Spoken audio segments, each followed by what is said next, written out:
ఓం నమో భగవతే వాసుదేవాయ నమః.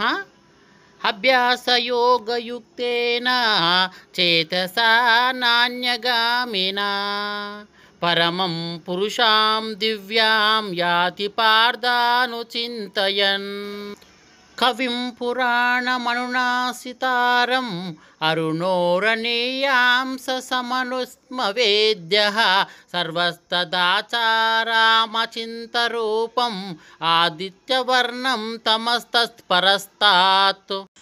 అర్జున, ఎవడు అభ్యాసయోగముతో ఏకాగ్ర చిత్తమున దివ్యరూపుడైన మహాపురుషుని స్మరించునో అట్టివాడు ఆ పరమపురుషునే చెందుచున్నాడు. ఆ పరమపురుషుడే సర్వాజ్ఞుడు, పురాణ పురుషుడు, ప్రపంచమునకు శిక్షకుడు, అణువు కన్న అణువు, అనూహ్యమైన రూపము కలవాడు, సూర్యకాంతి తేజోమయుడు, అజ్ఞానాంధకారముల కన్న ఇతరుడు.